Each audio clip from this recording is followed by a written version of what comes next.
하나님은 여러분을 사랑하십니다. 오늘도 여러분을 축복하시기 원하십니다. 아멘. 이 시간에 우리 주보에 보면 지난주 암송 구절이 있습니다. 우리 암송 구절 암송하고 시작하지요. 죄의 형벌, 죄의 삭슨 사망이요 하나님의 은사는 그리스도 예수 우리 주 안에 있는 영생이니라. 로마서 6장 23절 말씀.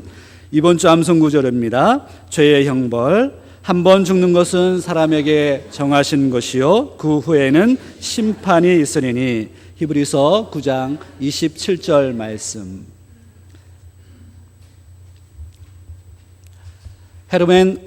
헤르만 헤세의 작품 중에 나르치스와 골드문트라고 하는 소설이 있습니다. 나르치스는 지성과 종교를 대표하는 인물이고, 이 골드문트는 감성과 예술을 대표하는 그런 인물로 이 소설에 등장합니다. 이 소설은 나르치스와 골드문트가 나눈 사랑과 우정, 그리고 이상과 갈등, 방황과 동경, 이러한 것들에 통해서 인간의 성장기 체험을 아름답고 순수하게 그려낸 그런 작품으로 알려져 있지요. 이 소설에 나오는 골드문트는 감정적인 충동을 이기지 못하고 자신을 속박하고 있는 기숙사, 신학교의 기숙사로부터 탈출을 시도합니다. 자신을 속박하고 있다라고 하고 느낀 그 신학교를 뛰쳐나와서 여러 곳을 다니면서 방랑의 삶을 살기 시작합니다. 그러다가 나중에 여러 여자들과 사랑을 나누며 불안정한 삶을 살아가게 됩니다. 때로는 어느 곳에 정착해서 시를 쓰기도 하고, 또 어느 때는 어느 곳에 정착해서 조각가의 조각을 배우면서 삶을 보내기도 합니다.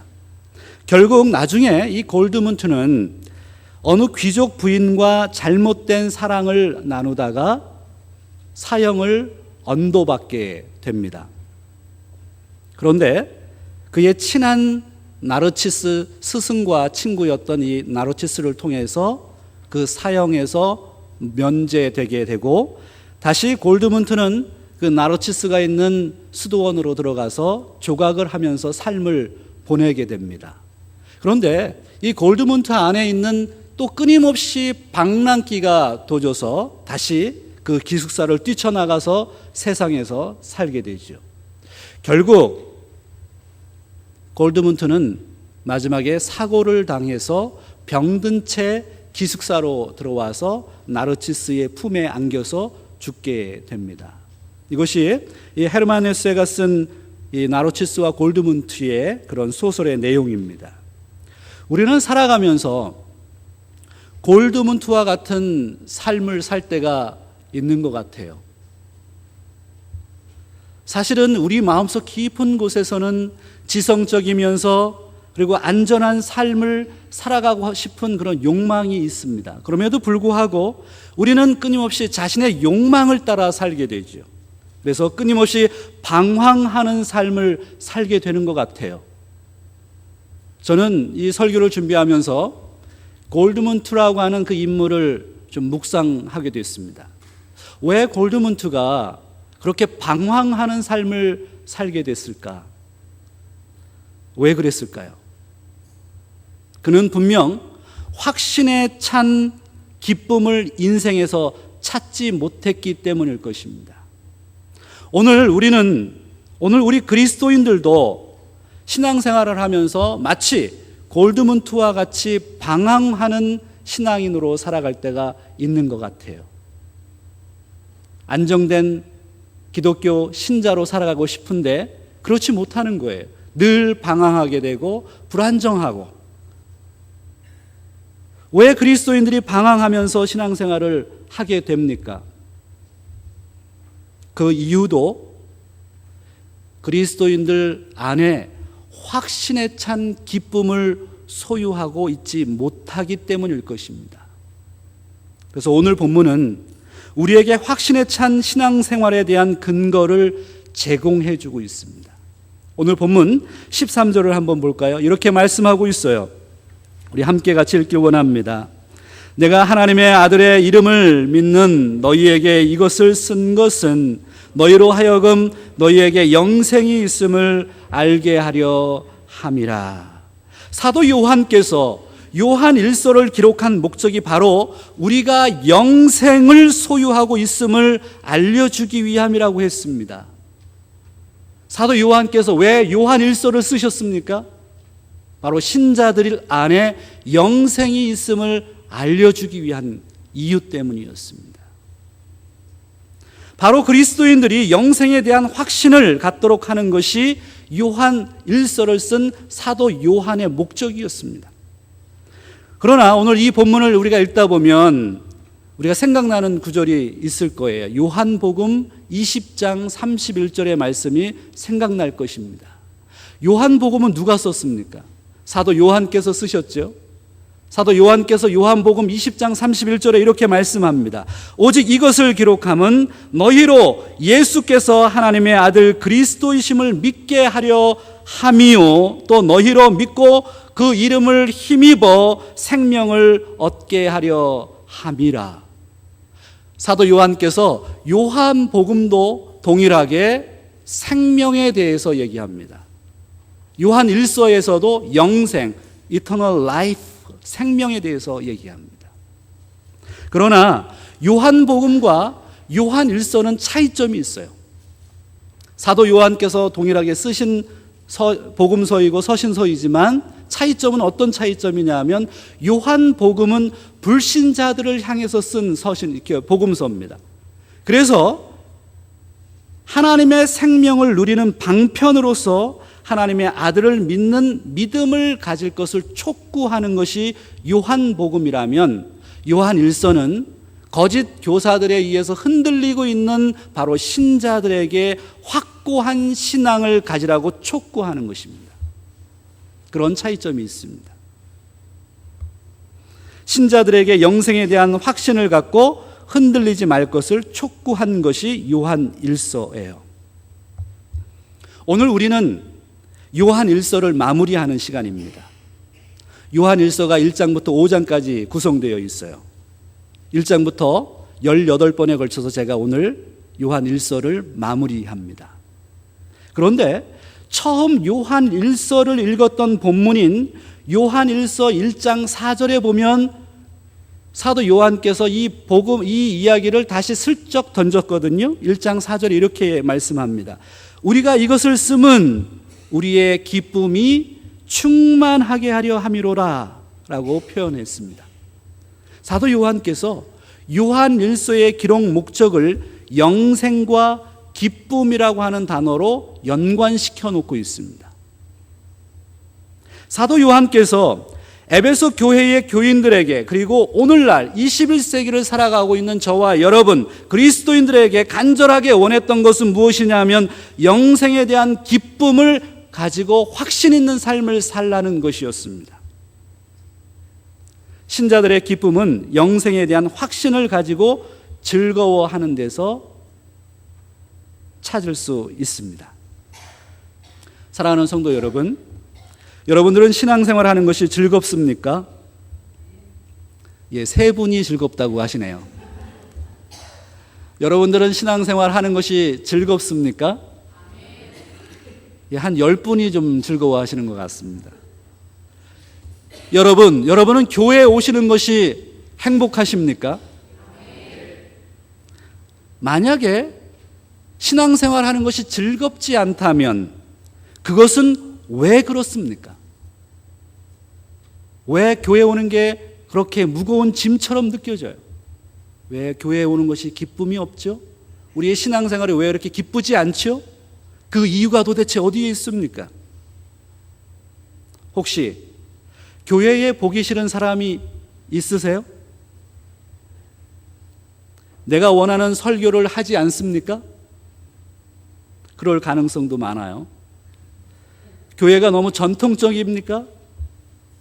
교회가 사랑이 없고 너무 차갑습니까?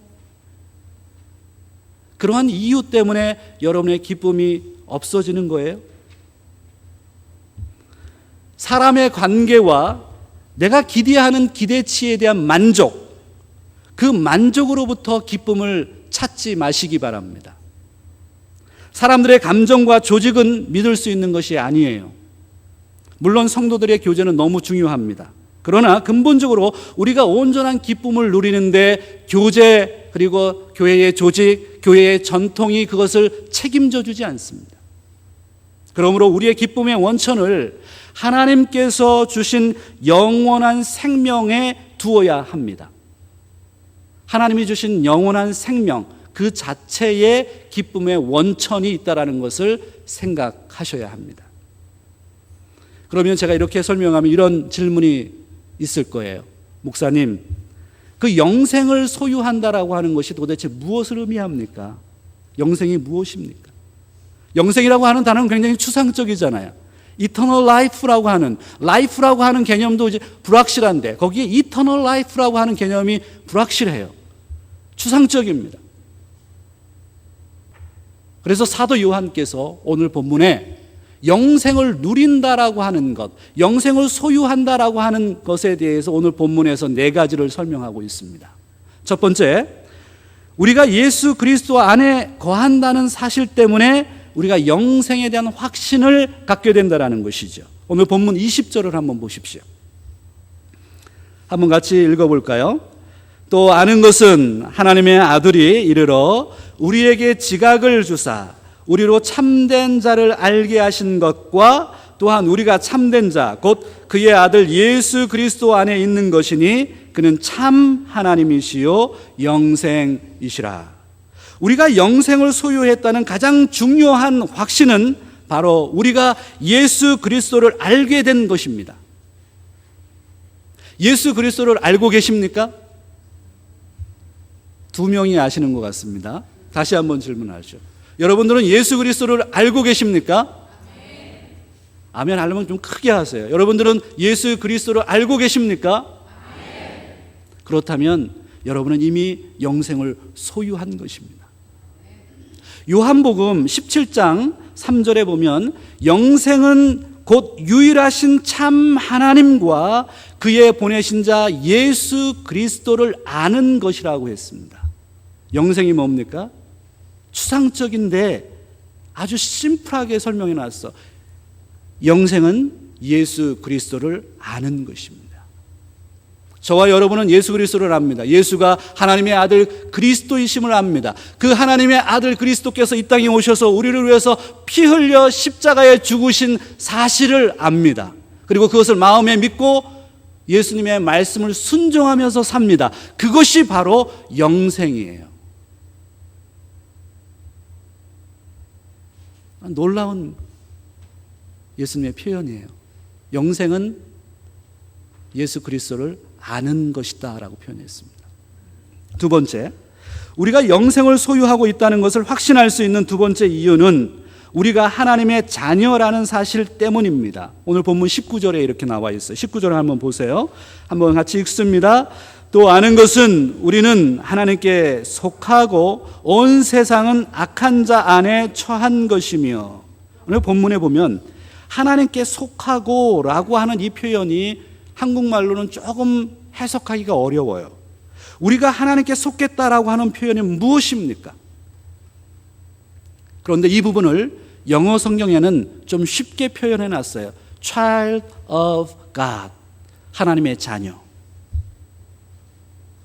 우리가 바로 하나님의 자녀라고 하는 사실을 인식할 때 우리는 영생을 누리고 있다는 것입니다.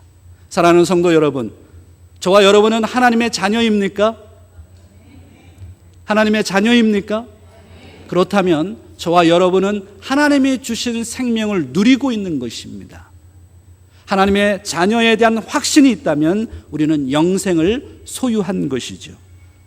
세 번째, 우리가 영생을 소유하고 있다는 것을 확신할 수 있는 세 번째 이유는 계속적으로 죄를 짓지 않는다는 것입니다. 오늘 본문 18절에 이렇게 말씀하고 있어요.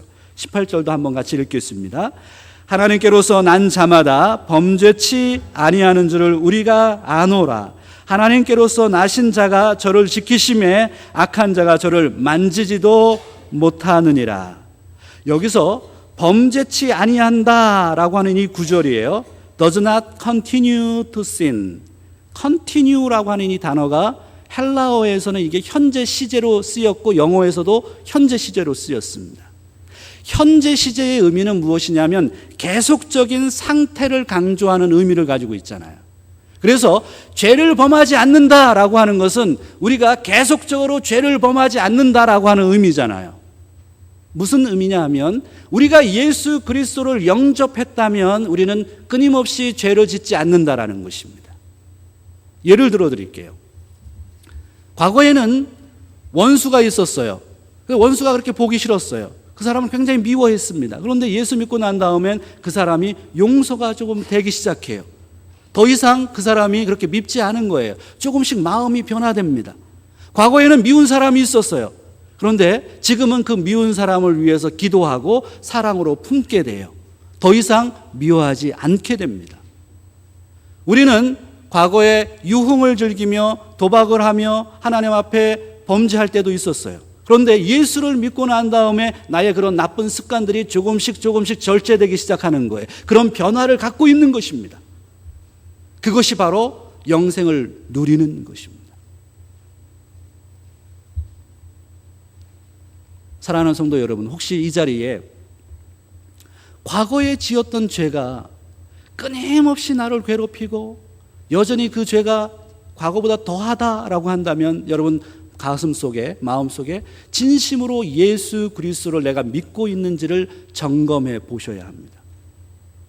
예수의 생명이라고 하는 것은 우리를 변화시켜요.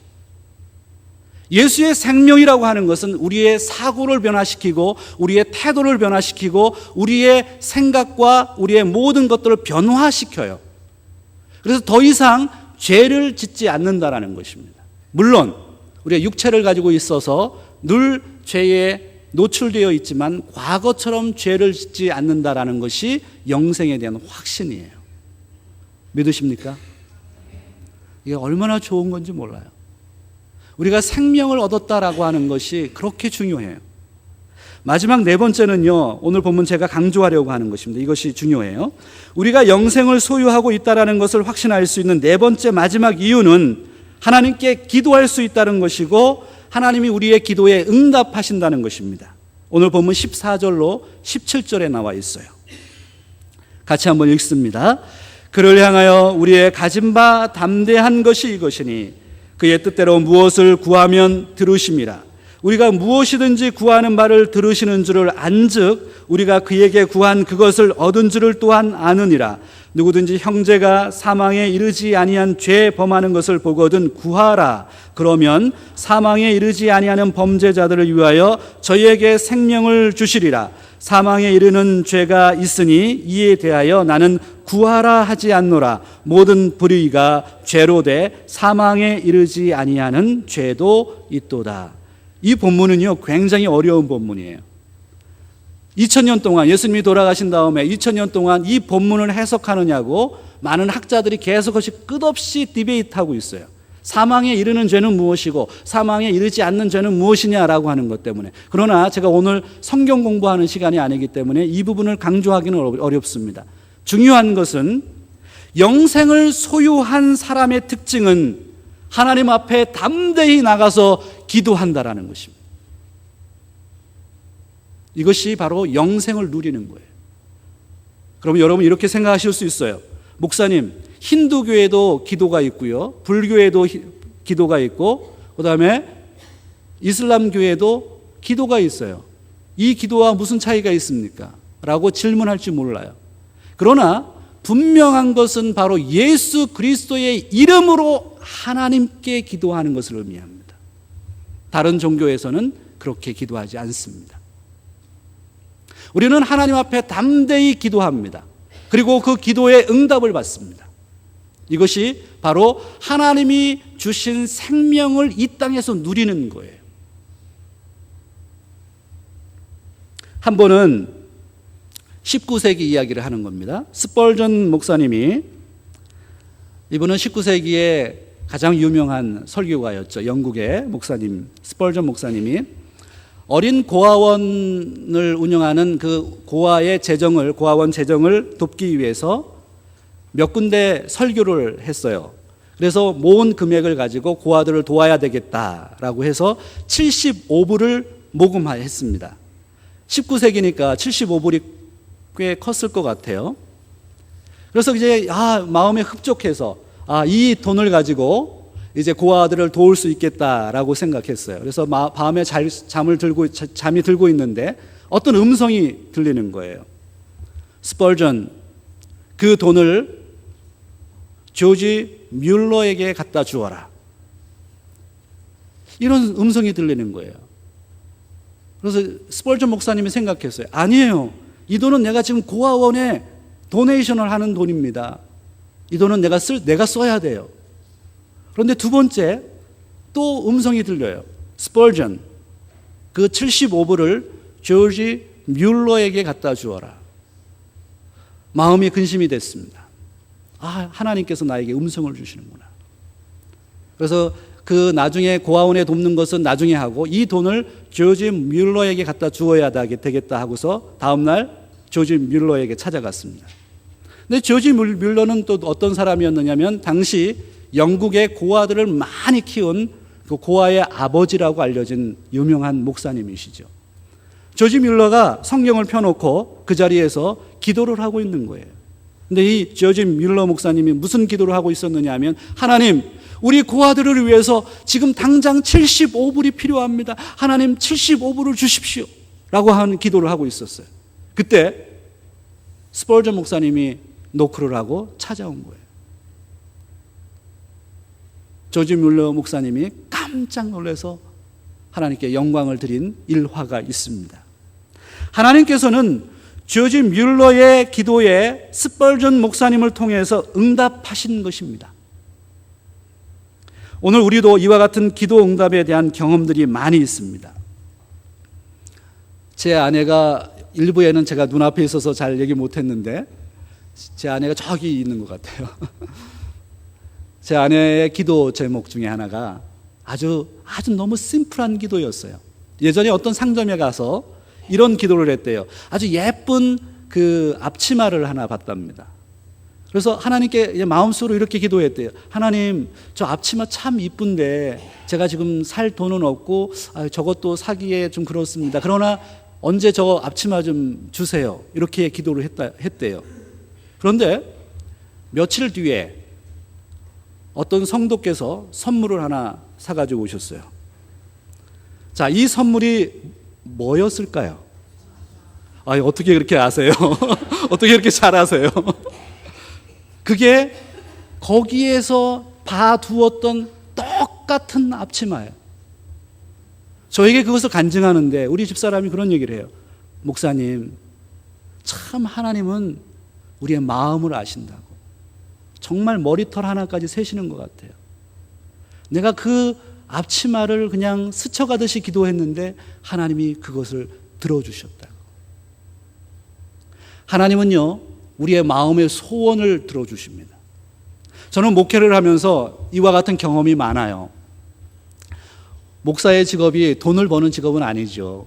그렇다고 돈에 궁색하지는 않아요.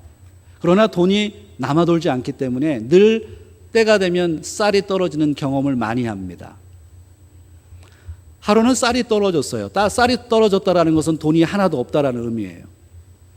정말 쌀도 없습니다. 저녁 때 교회에서 퇴근을 하면서 집에 들어가면서 걱정이 됐어요. 하나님, 우리 집안에 쌀이 없어서 밥을 못 해 먹으면 어떻게 해요? 그래서 그냥 막연하게 너무 걱정을 하면서 들어갔어요. 그런데 어떤 집사님이 쌀을 어깨에 메고 우리 집 대문 앞에 딱 갖다 놓는 것을 제가 본 거예요. 그런 경험이 한두 번이 아니에요. 저는 목회를 하면서 또 정말 암으로 고생해서 죽어가는 사람, 그분을 놓고 기도할 때 하나님께서 완전하게 치료해 주시는 경험도 했습니다. 하나님께서는 저와 여러분에게 마음의 소원을 주시죠. 하나님께 나아갈 수 있는 담대함을 주시죠. 하나님 앞에 기도할 때 그 기도에 하나님께서 응답하세요. 이것이 바로 영생을 누리는 거예요. 오늘 여러분 어떤 기도의 제목이 있으십니까? 하나님께 담대하게 기도하세요. 그러면 하나님께서 여러분의 기도에 응답해 주실 것입니다. 여기서 영생이라고 하는 단어를 좀 더 깊이 이해할 필요가 있어요. 영생이라고 하는 것이 종종 먼 미래에 얻게 되는 것으로 오해하는 것 같아요. 그런데 영생이라고 하는 단어가요, 죽음 이후에 주어지는 것이 아니라 바로 지금 여기 here and now, 바로 지금 이 자리에서 우리가 소유하는 것이라는 사실을 기억해야 합니다.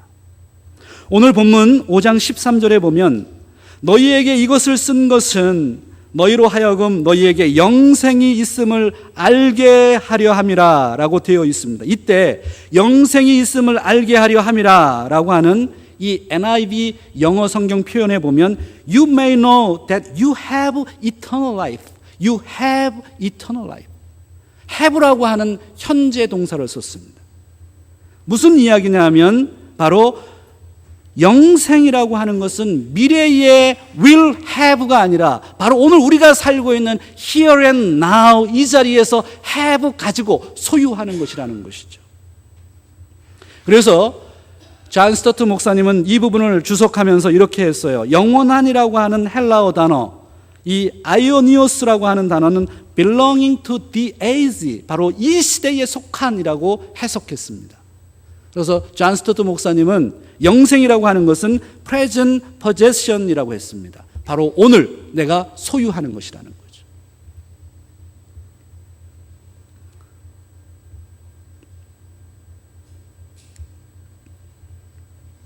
특별히 기도와 관련해서 16절과 17절에 중보 기도의 중요성에 대해서 또 설명합니다. 사망에 이르는 죄, 사망에 이르지 않는 죄, 이런 것은 제가 여기서 설명을 안 드리겠어요. 근데 중보 기도의 중요성, 사망에 이르지 않는 형제, 범죄한 형제를 보고는 너희들 기도해라. 기도하면 내가 그 기도에 응답하겠다. 그래서 그 사람이 변화되도록 만들어주겠다라고 하는 것이죠. 중보 기도가 너무너무 중요합니다. 저는 목회하면서요, 많은 종류의 직업을 가지신 분들을 만났잖아요. 제가 목회하면서 참 어려웠던 한 분이 기억나요. 그분이 누구냐 하면 한국에 있을 때 조직에 있었던 분이에요. 혹시 이 자리에 조직에 계셨던 분 계신가요? 정말 우리 그 영화 친구에 나오는 그런 조직에서 거의 두목을 하셨던 분이 제가 다니는 교회에 나중에 나오게 되셨어요. 근데 너무 무서운 거예요. 이분이 눈이 너무 싸납고요. 걸어 다닐 때도 어깨에 이렇게 좀 힘이 들어가 있어요. 그래서 제가 볼 때마다 어깨에 좀 힘 좀 빼세요. 근데 성도들이 너무 불편해 하는 거예요. 이분이 오면은 다칠까봐 너무 불편해 하셨어요. 제 마음속에 얼마나 불편하든지. 그래서 제가 그분을 놓고 끊임없이 기도하기로 작정하고 기도를 했습니다. 하나님, 저분을 변화시켜 주세요. 저분이 정말 모든 사람들에게 보편적인 사람이 되도록 만들어 주세요. 그런데 놀랍게 이분이요, 하루하루가 다르게 변화되기 시작하는데 몇 년이 지났거든요. 이분이 완전히 뼈가 없는 사람처럼 변했어요.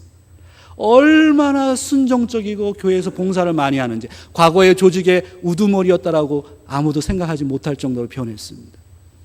제가 그때 깨달은 게 있어요. 경험적으로. 아, 하나님이 이렇게 변화되도록 만드시는구나. 하나님께서 생명을 우리에게 부어 주셨기 때문에 우리 안에 생명이 우리를 변화시키게 하신다라는 것입니다. 우리의 나쁜 습관들, 과거의 행동들, 과거의 나쁜 어떤 행동들, 하나님께서 우리를 그렇게 변화시켜 주실 거예요. 나쁜 것들을 좋게 변화시켜 주실 거예요. 사랑하는 성도 여러분, 그래서 중보 기도는 너무 중요합니다. 어떤 형제가 마음에 안 드세요? 그 사람 미워하지 마시고 중보 기도하세요. 어떤 사람이 이렇게 미우세요? 정말 부정적인 얘기가 계속 나오세요? 그거 하지 마시고 중보 기도하세요. 그러면 그 사람이 여러분이 원하는 만큼 변화될 것입니다. 저는 이번에 선교를 다녀오면서 중보 기도의 역할에 대해서 다시 한번 중요하게 생각했습니다. 중보기도 팀장으로 수고하신 분도 수고하셨고 우리 성도님들도 열심히 중보기도 해주셔서 저희들이 잘 갔다 왔습니다. 저는 우리 교회가 조금 기도가 약하다라는 것을 알고 있습니다. 우리 교회가 조금 더 영적으로 뛰어넘어야 할 것은 기도를 많이 해야 됩니다. 그래서 저와 여러분 앞으로 더 많이 기도하고 기도의 영성을 키우고 기도의 능력을 키워서 우리 교회가 더욱더 성장하는 데 쓰임받게 되기를 주의 이름으로 축원합니다. 오늘 우리는 신앙생활을 하면서 확신에 찬 기쁨을 누려야만 합니다. 예수님이 주시는 생명을 누려야 합니다. 예수 그리스도를 통해서 우리는 믿음, 소망, 사랑, 희락, 화평, 인내, 자비, 양성, 충성, 온유, 절제를 경험하면서 삽니다. 이러한 열매를 경험하는 것이 바로 예수님의 생명에 참여하는 것입니다. 말씀을 맺겠습니다. 세상에 친구가 없어서 외로우세요? 세상에서 재산을 다 잃어서 외로우세요? 세상에서 이민자로 사는 것이 힘드세요? 세상에서 고된 일로 힘드세요? 철로 욕정에 나오는 것처럼 크리스천들은 세상에 살면서 천박과 나태와 거만과 만나서 허례와 위선과 싸우게 될 것입니다. 크리스천들은 겸손의 골짜기에서 사탄과 맹렬한 격투를 벌이게 될 것입니다.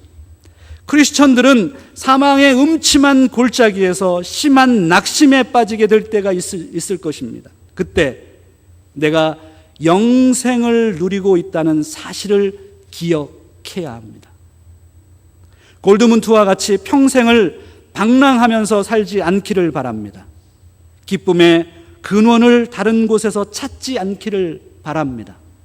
사도 요한께서 말씀하신 이 말씀을 오늘 요한 1서를 마무리하면서 여러분에게 소개합니다. 너희에게 이것을 쓴 것은 너희로 하여금 너희에게 영생이 있음을 알게 하려 함이요. 기도하겠습니다. 하나님 아버지, 우리 사랑하는 모든 우리 권속들, 주의 자녀들 영생을 누리게 해 주옵소서. 영생을 소유하며 세상에서 확신에 찬 기쁨을 가지고 살아가는 우리 모든 성도들 되도록 인도해 주옵소서. 감사드리며 예수님의 이름으로 기도합니다. 아멘.